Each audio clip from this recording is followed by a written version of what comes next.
দি competitive tutorials চ্যানেলের পক্ষ থেকে সবাইকে জানাই শুভ পঞ্চমীর শুভেচ্ছা। পুরো পুজোটা তোমাদের ভালো কাটুক এই আশা রাখি।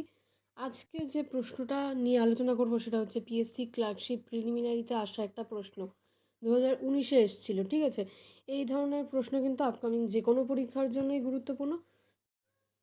দেখো প্রশ্নটাতে কী বলেছে, ক্ষুদ্রতম কোন সংখ্যাকে 57, 76 এবং 190 দ্বারা ভাগ করলে প্রতি ক্ষেত্রে এক অবশিষ্ট থাকে। অর্থাৎ এমন একটা সংখ্যা বের করতে হবে যেটা কিনা ভাগ করা যাচ্ছে এবং সেটার সাথে কিন্তু 1 প্লাস করতে হবে, তাহলেই কিন্তু এক অবশিষ্ট থাকবে। এভাবে কিন্তু আমরা অঙ্কটা করব।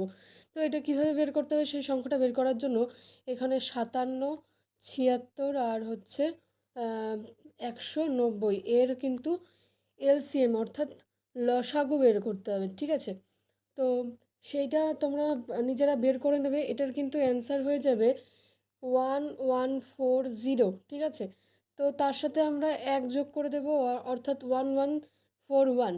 তো এটা হয়ে যাবে অ্যান্সার। আশা করছি বুঝতে পারলে যে এই অঙ্কটা কেমন করে করতে হবে। যারা এখনও অবধি পিডিএফ সংগ্রহ করনি, 500+ যে ম্যাথের পিডিএফ রয়েছে, অর্থাৎ 550 কাছাকাছি ম্যাথ রয়েছে, কিন্তু সেই পিডিএফটা অবশ্যই তোমরা সংগ্রহ করে নিতে পারো। আপকামিং যে কোনো পরীক্ষার জন্যই কাজে আসবে। Thanks for watching and all the best for your upcoming exams.